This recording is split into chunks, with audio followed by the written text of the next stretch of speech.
All right, Commission Ace Coach 704 PEL Primetime Elite League. We're looking at PEL storylines, mid-season edition, and we're going to start with all the things that went down at the trade deadline. So let's jump right into it. We're going to start with, well, we already went through that trade. So let's start here, week 7. Raiders trade tight end Greg Olsen to the Jaguars. Jaguars trade tight end O.J. Howard to the Raiders. Jaguars also trade Emmanuel Sanders to the Raiders.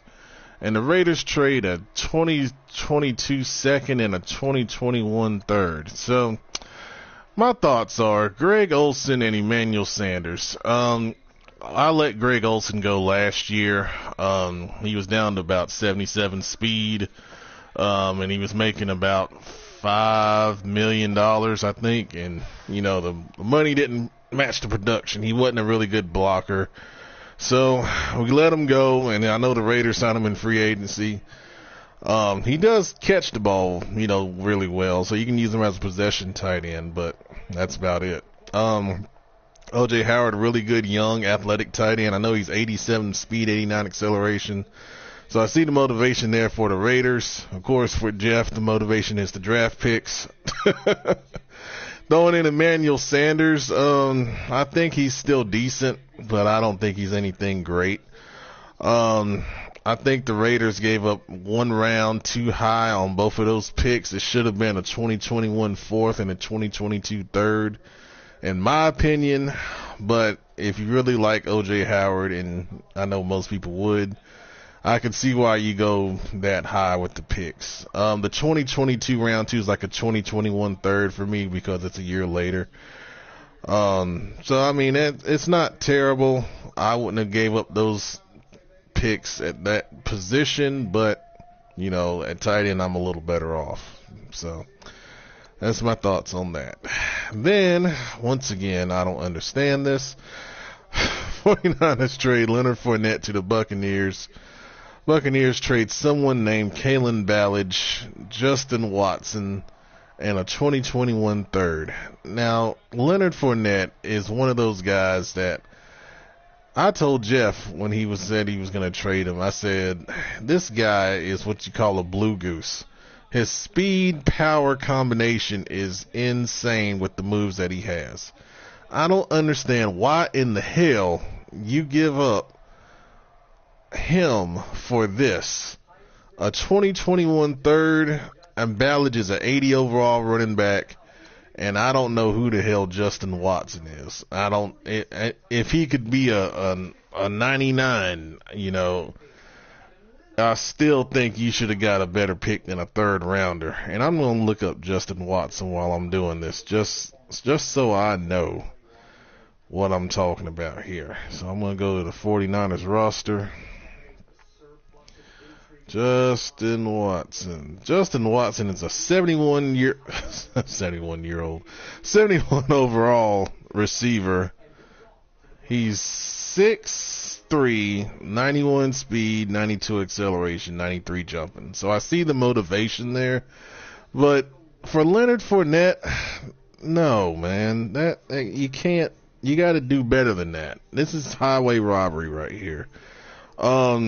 And I didn't comment it on in the chat because I wanted to comment it on it here. Sometimes the deals you don't make, and I know if Fournette doesn't fit your scheme, that's fine. But in the off season, you have everyone's attention. He doesn't need to be re-signed or anything like that. You look at Fournette. Fournette's a 92 overall. He's 25 years old. He's got 6 years left on his contract, which isn't terrible. The Daddy League's trade value for Leonard Fournette is an early first-round pick. That's as high as Daddy League's goes, I believe. I think the other one is multiple firsts, but, I mean, good gracious, man. He's 93 speed, 90 acceleration, 90 agility, 84 strength, 94 break tackle, 95 trucking, 94 carrying. You don't give that up for Kalen Ballage, Justin Watson, and a third rounder. Highway robbery. That's the worst rape that I've seen so far. And that's not even Jeff involved. Okay. I feel better. Giants trade Olivier Vernon to the Bengals. Bengals trade Andy Dalton to the Giants, and the Bengals also give up a third-round pick. This was a salary dump for the Bengals as well as getting Vernon on a rental because he needs to be re-signed. Dalton's contract is horrible, but he's in the last year of it. And then the Bengals gave the Giants a third for the salary dump and the fact that Vernon is still a pretty good defensive end. And we got, the Ravens trade halfback Ross Lawrence to the Panthers. Panthers trade left guard Cameron Tom to the Ravens.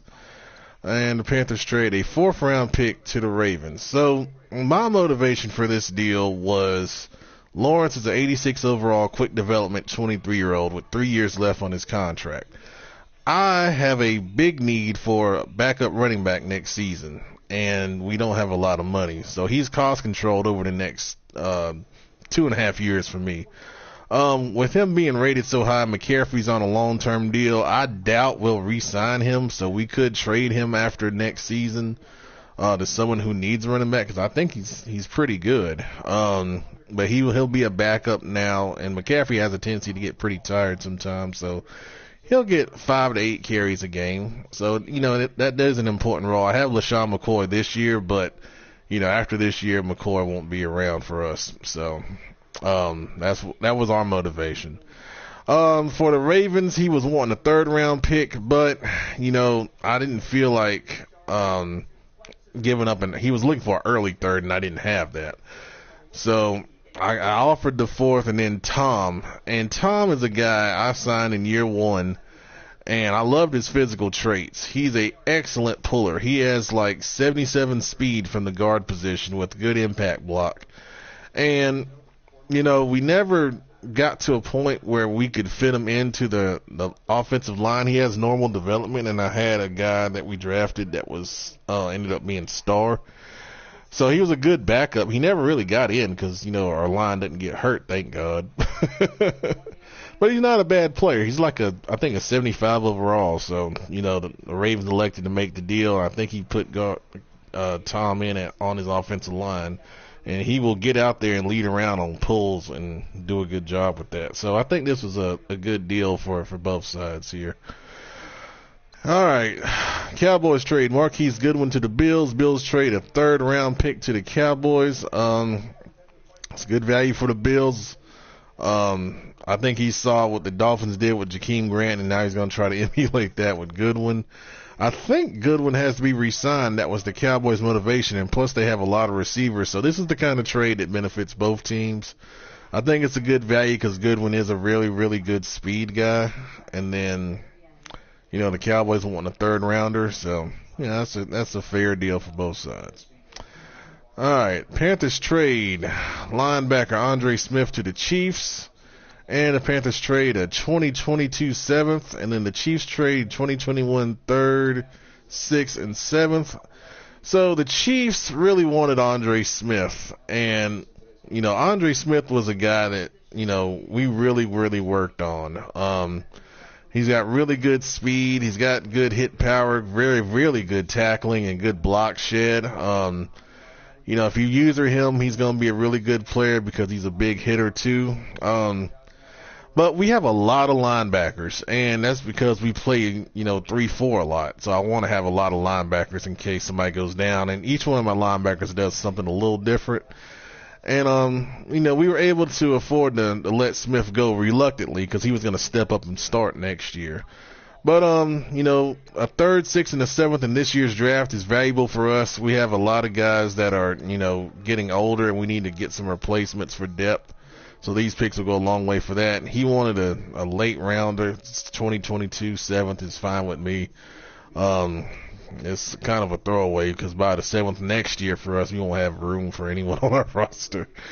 So Andre will do a good job in Kansas City, and we felt like the conversation was good. Okay. Let's take a look at the playoffs right now and how they would look in the leagues.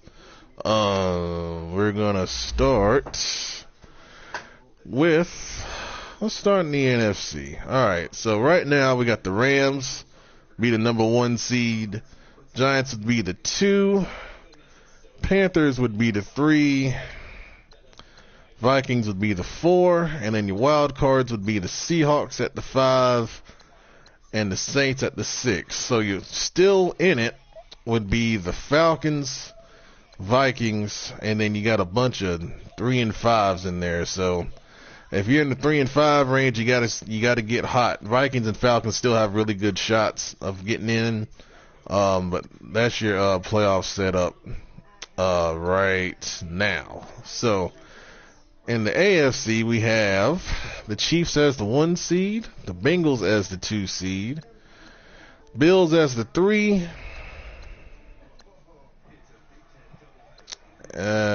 Colts as the 4, and then your wild cards would be the Ravens and the Dolphins, and then your other ones in consideration are the Patriots, Browns, Jaguars, and Texans. I think anyone below that, you got to get really hot to get back into the conversation. But Raiders and Broncos are on the edge. You got to start winning a bunch of games.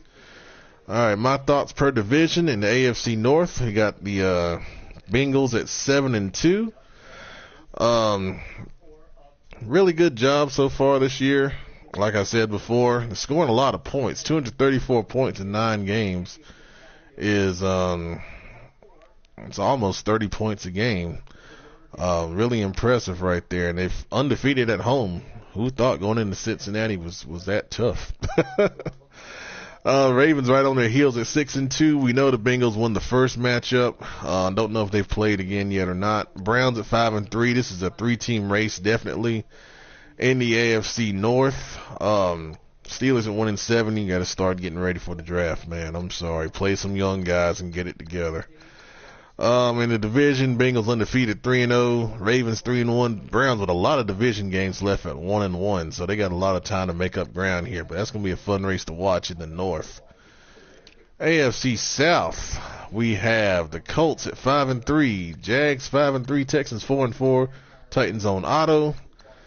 Still a 3-team race right here. The Colts are putting up a lot of points too. That is 30 points a game. It's 240 in 8 games. Exactly 30 points.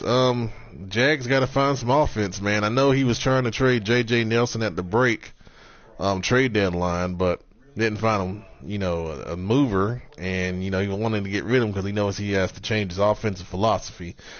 But I think he still can be valuable. You just can't throw it deep 12 times a game. And then the Texans at 4-4. Let's take a look at the division. So the Colts with an advantage at 3-1 in the division. Jags have a lot of division games left. Texans at 2-2 in the division. So that's going to come down to week 17 for sure. The Texans are the Super Bowl champs. And, it's going to be a fun race to watch coming down the stretch. Another fun race in the East. We got the Bills at 5-3, Dolphins 5-3, Patriots 5-3, and the Jets at 2-6. I think it's too many teams to climb over for the Jets, unfortunately, but they are doing a good job in getting better, and I think next year will be their year for sure. And then these other 3 teams, I think they've all kind of beat up on each other. Let's take a look at the division records here. So, 3-1 for the Bills, 3-1 for the Dolphins, 2-2 for the Patriots. The loss that they took last advance was because the previous Patriots owner left, and we got the new guy in, for this advance. So, the Dolphins were able to get that important win over the Patriots because we didn't have an owner, for the team. But this one's going to come down to week 17 too. We'll see if the new owner can come in and run with these guys. I know it's become a nice little bit of a rivalry when these guys play. I always I enjoy watching their games when the streams are posted. And I'll be interested to see who comes out of this division, because usually this division gets 2 teams in and then they push, into the second round, but then they kind of get stuck there, in the AFC. So we'll see what happens. All right, in AFC West, it's pretty much the Chiefs division at 7-1. Even though the Broncos did upset the Chiefs last time they played. And I'll tell y'all, if y'all didn't know, the Broncos owner is a good player, man. He was a constant 10-6 guy, last Madden. So, I'm not surprised that he's starting to get it going a little bit. It just takes a little time to find your rhythm, and then once you do, you're good to go. And then we know the Chargers are on auto. Raiders will get a fourth win this week. That'll push them back to 4-5, and they'll keep them in the hunt. But in the division, Chiefs are 4-1. I mean, they got a 3.5 game lead, so I think it's their division pretty much, unless they just have a epic, colossal collapse there, which, I don't see happening. NFC North, the Vikings up a game and a half over the Bears, 2 games on the Packers, and then 2.5 on the Lions. I still think it's the Vikings division.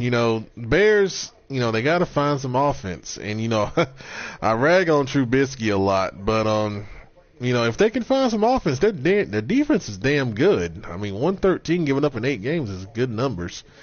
Packers at 3-6, they got to start stacking some wins. Same with the Lions at 2-6. If you take a look at the division record, 3-1 for the Vikes, 2-1 for the Bears. So they still have a chance as far as Chicago goes with the division. Packers at 2-2, and they got to start stringing some things together there. So I think it's really a 2-team race with the Packers on the edge, but we'll see what happens here. All right, NFC South, another good division. My goodness, some really good divisional races this year. We got the Panthers at 6-2. They do have a tiebreaker over the Saints right now. They do play again, but the Saints are 6-2. Falcons at 5-3, Bucks 3-5. Falcons losing 2 in a row kind of took a little steam off them, but they're still right there in it. They split with the Panthers, and I don't know the rest of. I'll take a look at division records in a second, but the Bucks were right there in it, but they lost 3 in a row when Fournette's now hurt. It's gonna be a tough road, for them, but they're getting better on offense, and that's good. But defenses, they gotta. They give up a lot of big plays, so if they can fix the secondary up a little bit, they can be right there and challenge for at least 8-8, and if they get hot, maybe 9-7. Well, it's gonna be tough without Fournette and their power run game they want to do. The Saints at 6-2, we beat them 20-3, and they came back and went right down and beat Tampa Bay, I think by a touchdown, so they bounced right back after that. But in the division, let's see, Panthers 3-1, Saints 1-1, Falcons 2-1, and the Bucks 0-3. So the Panthers have 1 game left with the Saints and the Buccaneers. So we'll see if we can, continue playing well. Winning 4 in a row, the Madden gods are gonna come get me soon. NFC East. Oh man, I didn't know the Giants are out to a 4-game lead in this division. I thought it was tighter than that. They've won 5 in a row. Redskins have lost 5 in a row, 3-5. Cowboys 3-6, and then the Eagles at 1-7. So it's definitely the Giants' division to lose. And you look at the divisional record, 3-0 in the division. Yeah, they're definitely trending the right way. The Cowboys only have 1 game in the division played. So if anyone's gonna make a run, they would be the best bet because they have a lot of inter-division games left. So. Cowboys can. I've seen Lee do it before. He's gotten hot, made a run, and got back into it. So, we'll see what happens here. All right, NFC West. Oh my goodness, 2-team race, wild one. Rams and Seahawks. Rams 8-0. Look at that, 78 points given up in 8 games. That is insane, man. Seahawks 7-1. We all know about all the talent in Seattle. They've won 6 in a row. Cardinals at 3-5. Like I said, I think they're still in it for the wild card spot possibly. And then the 49ers at 2-6. And you look at the divisional race. Everyone's 4-0 for Seattle is a good sign, but I don't think they've played the Rams yet. So Rams only played 2 divisional games so far, so they've still got some tough games coming up. Obviously, 2 with the Seahawks. That's going to be a really, really fun race to watch, coming down the stretch here. All right, so that's your playoff preview. Well, mid-season playoff preview. Long, long way to go. take a look at some stats. Actually, you know what? Let's take a look at we'll go through the games that were played last week real quick. I'll give you some quick thoughts. I won't go through all the stats. I'll just some quick thoughts. So Buffalo 24-0 win over the Jets. Like we said, Jets having some troubles on offense. Buffalo's a really good player on defense, especially. That was a big win for them to go to 5-3 on the year. Browns win an important sim game over the Colts. So if it come down to the wild card, that could, play a factor in tiebreaker. Ravens get a force over the Steelers. Packers with the force over the Lions.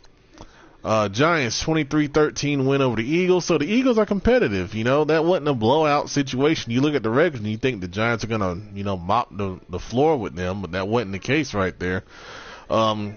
Hats off to the Eagles for staying in there and fighting and trying to continue to win the game. But the Giants go to 7-1 on the season. Great job for them. All right, Bengals and the Cowboys. Really good game up in Cincinnati. Bengals winning the game 21-17. Like I told you, Lee's not a pushover. You look at some of these guys in the league and you look at the records, you think, oh man, this guy sucks. You cannot do that here. Everyone is good here. I'm telling you. Doesn't matter, who you play on what day. But the Bengals continue to have a good season. Their best season ever in the PEL at 7-2.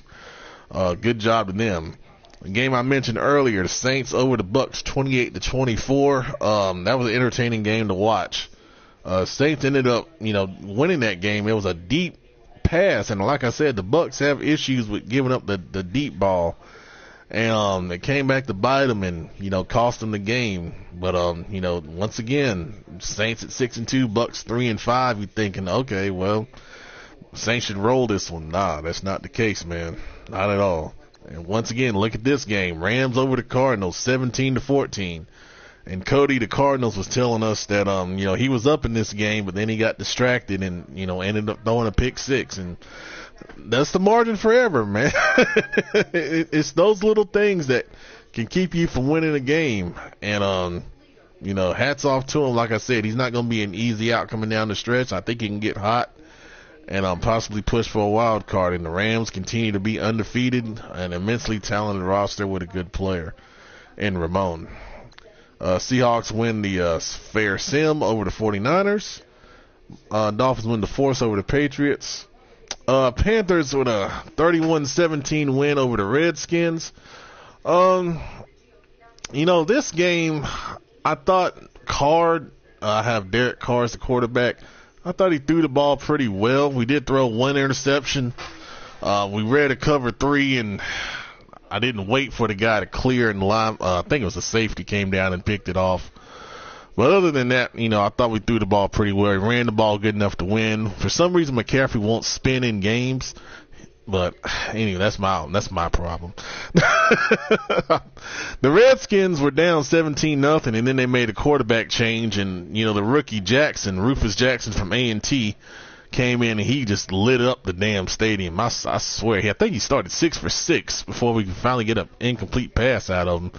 Redskins receivers were making ridiculous catches. And I told Ragjoe, Jackson needs to start the rest of the year, and he said he is. I guess he got in there. North Carolina A&T, that's Carolina's, that's close to home as you're going to get. So I guess he was fired up. But, anyways. Vikings defeated the Falcons 13-6. That's a tough NFC, game right there. I appreciate the help from the Vikings on that. I need all the help I can get. But once again, the Falcons went young on offense with Greer and then Polo Thomas, and I don't know if they're trying to integrate those guys and things are kind of getting a little, mixed up or whatever, but they got a lot of talent, on that team, and I expect them to bounce back. And the Vikings, how he is throwing the ball with Aaron and everything, and I'm sure that was a well-played game. I would have liked to watch that one. And then finally, the Chiefs over the Raiders 38-3. When the Chiefs get it going, they got a lot of weapons. So That's that for the games that have been played. We're going to take our first look at awards because yearly awards are out. And we'll see who's the leaders right now. So, no surprise. Rashad Penny in the lead for league MVP as he is every year. And then you see the other guys in the running right there. And Coach of the Year right now, Marvin Lewis. I agree with that. That's a good pick, man. Definitely deserving, for the Bengals. Having their best year in the PEL so far. And then you see the other candidates right there. All right, let's take a look at AFC Offense per year. Joe Mixon. Yeah, he's been leading the league in rushing for a while. C.J. Mosley, a lot of user picks with him at the linebacker position. Nathan Blue. He was a good pick. I think it was second rounder. And Cornelius Pocahontas. You see, now the storyline guys, remember Nathan Blue's storyline from Boise State. He was a really good running back, do-it-all threat. Good job with him. Let's see, we got some other storyline guys in there. Nope, not there on offense. Look at defense. All right, Cornelius Pocahontas. You remember his storyline? He was a zone. No, what was he? Oh, he was the SMU guy. Okay, he was the one that went to school with Harold Taylor from season 1, and he was really ready to play in the NFL. So that was his storyline. He's playing well. Zoom Lincoln, really, really good corner. Kind of got toasted in the Sugar Bowl against McMillan, who's out on the Eagles, but bounced back to be a really good corner. Any other storyline guys there? Nope. Okay. Best quarterback, Baker Mayfield. Of course, Tristan really throws the ball well with him. Running back, Joe Mixon, of course. Best receiver, Tony Flash, season 1 storyline guy. Still don't know how the hell he got the number 7 in the draft. I'm so mad at y'all. Quentin Nelson, the second best O lineman. Yannick Ngakoue, best D lineman. Best line. Oh, wait a minute. There's a storyline guy there. Italian Stallion, Mike Rigatoni. He was a season 1 storyline. Yeah, season 1 storyline guy, I believe. I hope I'm right. But yeah, he's a really, really good DN now. C.J. Mosley, top linebacker. And best DB, William Jackson with the Bengals. There you go. All right. And best kicker, Austin Seibert with the 0-8 Auto Chargers. Yeah, there you go. That's something. All right. NFC award winners. Rashad Penny, of course, Offensive Player of the Year. Defensive player, Bobby Wagner. And does this look familiar, guys? Can we give someone sorry the Seahawks next time? I'm just kidding. Justin Herbert, Offensive Rookie of the Year. Had a real class in for the draft last year. So he's from Oregon. Any storyline guys? Polo Thomas. Still don't know how he got to the second round. Unbelievable. Any other storylines? Anthony, how did he get on the Seahawks? Oh, no, that's his brother. Okay, I'm sorry. The twin brothers, McMillans. I thought he was the other McMillan on the Eagles. I'm sorry. This is the young receiver that was a slot receiver for North Carolina. So he's having a good year in Seattle. Defensive Rookie of the Year, Deontay Thompson with the Giants. Any other story? Oh, Hakeem Fisher. Thought his storyline was pretty strong. Defensive end, finished third in the Heisman voting at Oklahoma State. He slipped down to the late teens in the draft, and Cowboys, I thought, got a good steal with him. Babyface Thompson. He was the guy that couldn't really cover in man, but he was really good in zone. And, of course, the Rams get him. They need more defensive help. But he's having a good season out in L.A. I know there's storyline guys there. All right, best quarterback. We only got one? What the hell? I'm mad, I tell you. That's running back, Rashad Penny. Best receiver, Tyreek Hill. I'm glad he's using them. That's good. Quentin, I'm going to have to do something. You know what we did? I'm going to tell you what we did real quick. Because you just saw Quentin Nelson in the AFC. We had a dumbass Colts owner in year one trade away Quentin Nelson and Andrew Luck. And, you know, I didn't think it was right. And we recreated Quentin Nelson and Andrew Luck for the Colts. So we had a new owner come in and have them on the roster. So if you see these guys twice, that's why we have them twice, because of an idiot owner I shouldn't have let in here making dumbass trades and crap. But anyway, that's the story behind that. Best D line, oh yeah, Takaris McKinley. You just give him the award now. It's not even fair. Danielle Hunter, best linebacker. And best DB, oh, Dante Action Jackson. Yeah, Dante's leading the league in interceptions somehow. Usually those are drops for us, but Dante's had a good season. And then Will Lutz, best kicker. All right. Those are your awards so far. We'll take a look at league leaders. And we are going to get to the NFL screen. There we go. All right. Passing, we go by yardage.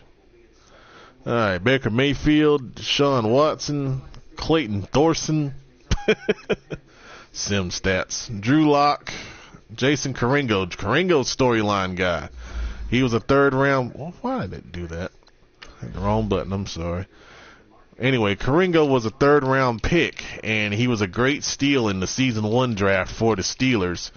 And it was a damn miracle that they got him, because they made a dumb trade, but he's really good. I know a lot of people tried to get him, but anyway, Lamar Jackson, Pat Mahomes, Stidham, Keenum, Justin Herbert the rookie, Derek Carr, Alex Smith, who's now benched.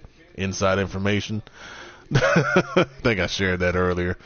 Top rushers in the league by yardage: Joe Mixon, Shad Penny, Saquon Barkley, Jamal Williams, Eric Henry, Senango Harris, storyline player from Pittsburgh in year 1. Good pickup for Blake. Power run game. He fits it really well. Ronald Jones, Jordan Howard, Tevin Coleman, Todd Gurley II, Alvin Kamara, and Naheem Hines are your top rushers in the PEL. Top receivers. Let's set the yardage here. We'll do it by yardage. Tony Flash, Tyreek Hill, Antonio Brown, Alshon Jeffrey, DJ Chark, Odell Beckham, Josh Doxson, Brandon Cooks, Curtis Samuel, DJ Moore, DeAndre Hopkins, Nick Henry, Dante Pettis, Marquise Brown, Mark Andrews, Sammy Watkins, Allen Hurns are your top receivers by yardage in the Primetime Elite League.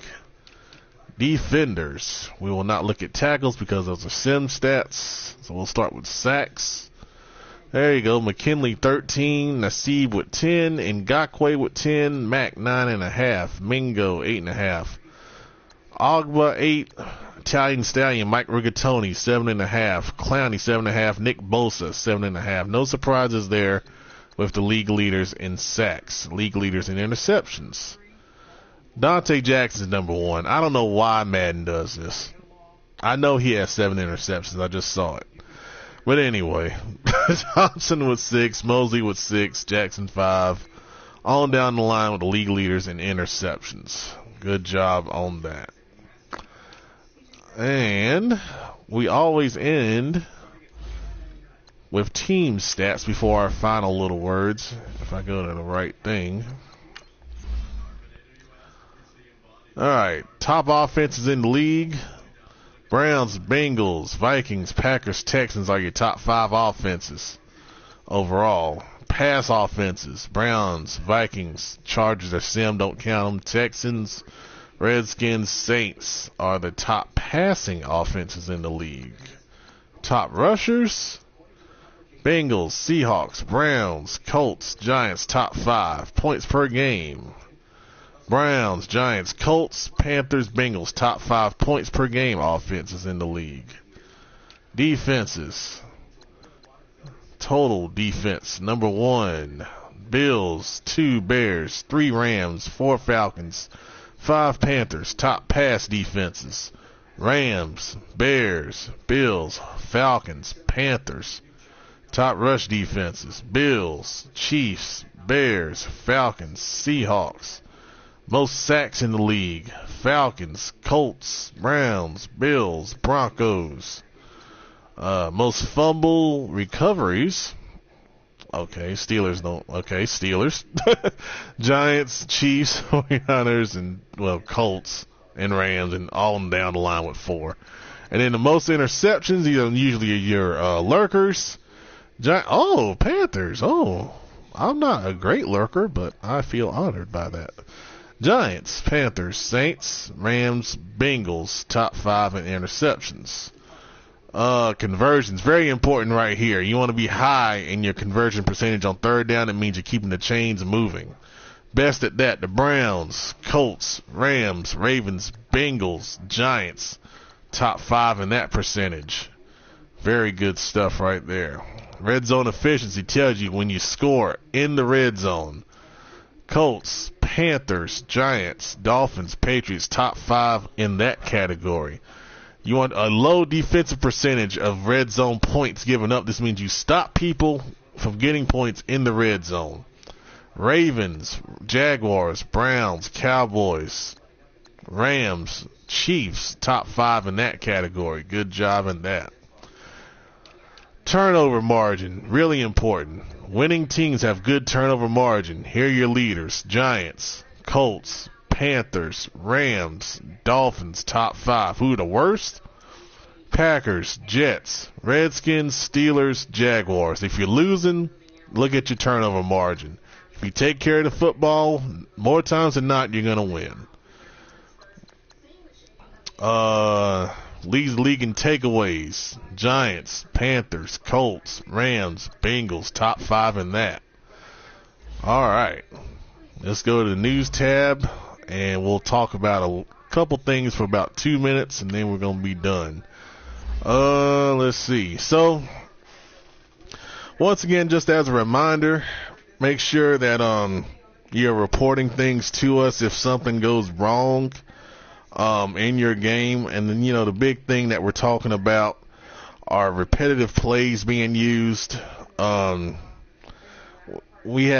just did my playbook update, and you have 500 plays you can use in one game, man. 500 plays. You shouldn't be seeing the same play more than 3 times in a game. I mean, there's a lot of ways we can run to the outside. You can run stretch, you can run toss, you can run sweep, all that good stuff. You can run inside zone, you can run ISO, power O, 26 duo, 23 zone.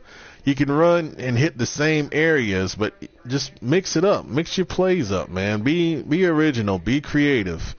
It's not a rule against hot routes, but it gets on my nerves when I go to the line and I got people hot routing all over the place, and you see a play call with 3 hot routes.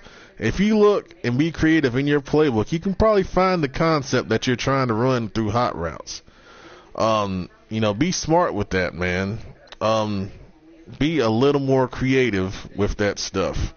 As I said before, there'll be no storyline players this year. Reason for that is the last draft was really strong. We had a lot of quick development guys that I didn't think that were going to be quick development. We probably just about had as much quick development guys as normal guys. So I don't want to overload the league with too many development guys. So this is a regular draft this year. Not to say that this could be a good draft. I mean, it could be. But this is a normal draft this year. Then we'll see where we are with storyline players going forward after that. I enjoy doing it, but I will tell you, the last 2 years, I stay away from picking them, because, I make them, so I know how good they are.